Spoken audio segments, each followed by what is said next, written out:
শিক্ষক দিৱস। প্ৰথমে মই মোৰ শ্ৰদ্ধাৰ শিক্ষাগুৰুসকলক প্ৰণাম জনাইছোঁ।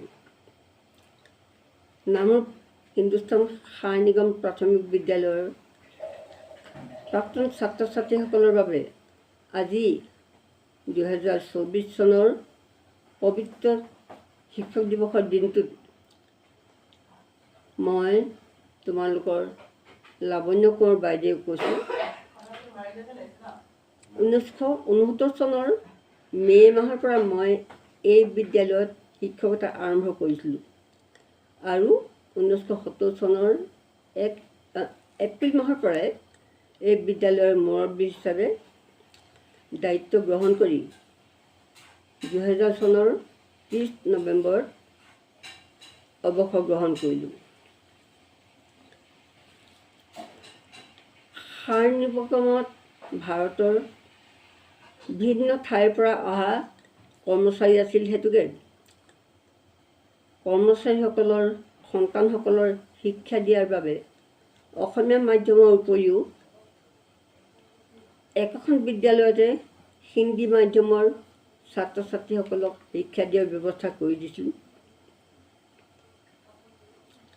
সেয়েহে বিদ্যালয়ত অসমীয়া ছাত্ৰ ছাত্ৰী আৰু শিক্ষক শিক্ষয়িত্ৰীৰ উপৰিও হিন্দী ছাত্ৰ ছাত্ৰী আৰু শিক্ষক শিক্ষয়িত্ৰী আছিল, কিন্তু দুটা মাধ্যমৰ ছাত্ৰ ছাত্ৰী আছিল যদিও কোনোদিনে কাৰো মাজত সংঘাত হোৱা নাছিল। সকলোৱে মিলা প্ৰীতিৰে নিজৰ নিজৰ কৰ্তব্যত আগুৱাই গৈছিলোঁ।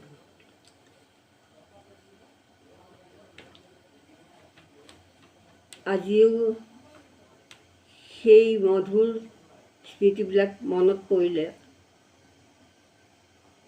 বৰ আৱেগিক হৈ পৰোঁ।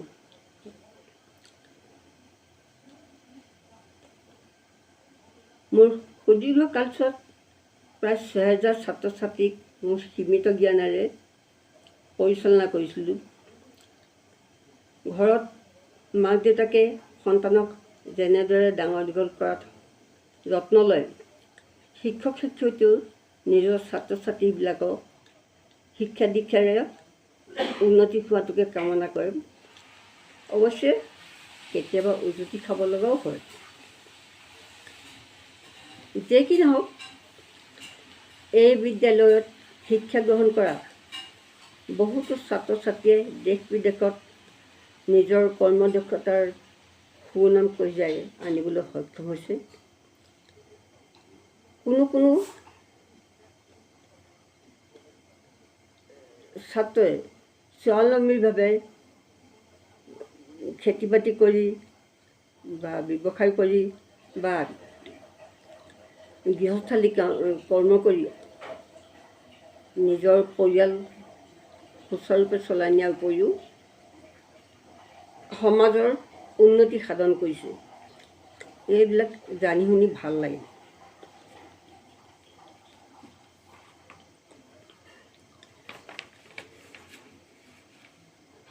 সকলোৱে সৎ পথেৰে জীৱন যাত্ৰাত আগুৱাই যাওক, এয়ে আমাৰ আশা। কিন্তু এই সুদীৰ্ঘ কালছোৱাত আমাৰ সহকৰ্মী কেইবাজনকো হেৰুৱাব লগা হ'ল আৰু বহুতো ছাত্ৰ ছাত্ৰীক কালৰ কৰাল গ্ৰাসে আমাৰ মাজৰ পৰা কাঢ়ি লৈ গ'ল। মই আজি সেই মৃতকসকলৰ প্ৰতি শ্ৰদ্ধাঞ্জলি জনাইছোঁ। এই পবিত্ৰ দিনটোত সকলো প্ৰাক্তন ছাত্ৰ ছাত্ৰীৰ প্ৰতি মোৰ আশীৰ্বাদ, প্ৰত্যেকে সুস্বাস্থ্যগৰাকী হৈ সুখে শান্তিৰে থাকি দীৰ্ঘায়ু জীৱন লাভ কৰক। জীৱনটোক সুচাৰুৰূপে চলাই নিয়াত পৰমপিতা পৰমেশ্বৰে সকলোকে সহায় কৰক, এয়ে আমাৰ তথা মোৰ আশা। ওম।